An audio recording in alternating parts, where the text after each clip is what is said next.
সংসার জীবনে আসার পর যে কত রকমের বুদ্ধি খাটানো লাগে এই দেখেন এই সারাদিন কিছুই খেতে ইচ্ছা করে না কিন্তু সন্ধ্যা হওয়ার পরে মনে হয় এটা খাই তো ওইটা খাই মানে খাওয়ার উপরেই থাকে মুখ মনে হয় চালাইতেই হয় কিছু না কিছু করতে মন চায় পাউরুটি দিয়ে একটু নাটেলা খেলাম খাওয়ার পর মনে হইতেছে ধর একটু ভাজা পোড়া কিছু খাই ফ্রিজ থেকে বের করে দেখলাম এই স্প্রিং রোলটা এমন দলা পাকায় ছিল এই স্প্রিং রোল গুলোকে ছুটেই তো কতক্ষণ লাগছে আর একটা ছুটাইতে গেলে দেখা যাইতেছিল আরেকটা ছুটে যাইতেছে স্প্রিং রোল গুলো যেই ভাজতে নিলাম ভেতর থেকে সব কোটিং গুলো বের হয়ে যাইতেছিল কি যে বিরক্ত লাগতেছিল তখন কোনো মতে স্প্রিং রোল গুলো ভেজে উঠাইছে উঠানোর পরে দেখেন কি একটা অবস্থা হয়েছে দেখতেই কেমন লাগতেছে কোনো খাবার খাওয়ার আগে যদি খাবারটা দেখতে ভালো না লাগে খাবারটা কিন্তু তখন খেতেও ইচ্ছা করে না যাই হোক স্প্রিং রোলটা খাওয়ার জন্য রুমে নিয়ে গেলাম আর এখানে চা বসিয়ে দিয়ে গেলাম স্প্রিং রোল খাওয়ার সাথে সাথে দেখা যাবে চাটাও হয়ে গেছে আর সন্ধ্যার দিকে এই চা না খেলে মনে হয় কোনো এনার্জি পাই না আমার যেহেতু রাতেই রান্না বান্না থেকে সবকিছু করা লাগে তাই এই চাটা সন্ধ্যার দিকে মাস্ট বি খাওয়া লাগে মনে হয় একটা এক্সট্রা এনার্জি পাই আমি সন্ধ্যায় টুকিটাকি নাস্তা খাওয়ার পরে চলে আসলাম রান্নাঘরে রান্না করার জন্য রান্না করতে গিয়ে মনে পড়ছে হ্যাঁ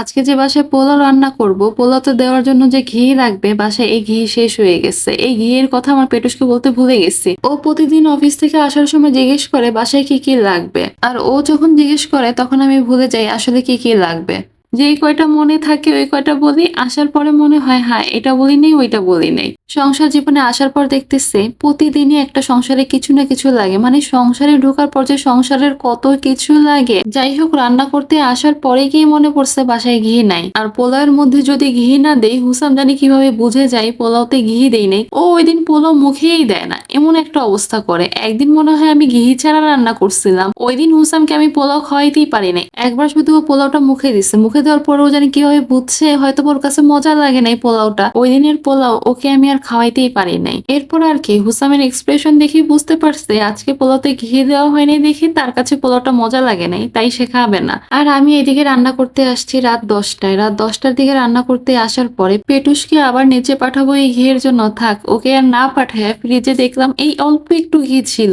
ঘিয়ের ডিব্বাটা বের করার পরে দেখলাম অল্প একটু ঘি আছে এটার মধ্যে আর একটু গরম পানি ঢেলে দিচ্ছে গরম পানি ঢালার কারণে যতটুকু ঘি ডিব্বার মধ্যে লাগানো ছিল এগুলো গলে গেছে সংসার জীবনে আসার পর যে কত রকমের বুদ্ধি খাটানো লাগে এই দেখেন এই একটু বুদ্ধি খাটানোর কারণে কতগুলো ঘি বের হয়ে গেল আর এই ঘিয়ের পানিটা এখন আমি পোলাওর মধ্যে দিয়ে দিব পোলাওতে ঘি না দিলে পোলাওটা আসলে খেতেও ভালো লাগে না যতই পোলাওটা দুধ দিয়ে রান্না করি না কেন মনে হয় ঘিয়ের একটা কমতি থাকেই আর এই কমতিটা ঘি ছাড়া কোনো কিছুই পূরণ করতে পারে না একটু মাথা খাটানোর কারণে ঘিটা দিতে পারলাম অবশেষে আর এই তো আমার পোলাও রান্না মোটামুটি শেষ পোলাও রান্নাটা যখন আমি দেখি হয়ে গেছে শেষে একটু কেওড়া জল দিয়ে দেই কেওড়া জলটা দেওয়ার কারণে পোলাওর ঘ্রাণটা খুব সুন্দর হয় পোলাওটা তখন খেতেও ভালো লাগে পোলাওয়ের সাথে খাওয়ার জন্য মুরগি রান্না করতেছিলাম ওই দিন এত রাতে রান্না করতেছিলাম দেখে ভিডিও করতে ইচ্ছা করতেছিল না তারপরে একটু মোবাইলটা হাতে নিয়ে এভাবে ভিডিও করলাম আর ভিডিওটা আজকে আপনাদের সাথে শেয়ার করলাম আজকের ভিডিওটা তেমন একটা ভালো হয় নাই ভিডিওটা জানি একটু কেমন আসছে তারপরেও দিয়ে দিলাম যাই হোক আজকের ভিডিওটি এই পর্যন্তই ভালো থাকবেন সবাই আল্লাহ হাফেজ।